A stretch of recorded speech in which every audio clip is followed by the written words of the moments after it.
The fifth trait is essential. Effective communication is crucial when working with an agent.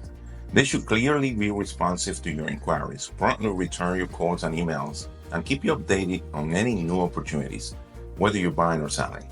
Number 6 is negotiation skills. An agent with strong negotiation skills can be instrumental in helping you get the best possible price and terms for your investment properties, whether you're selling or buying.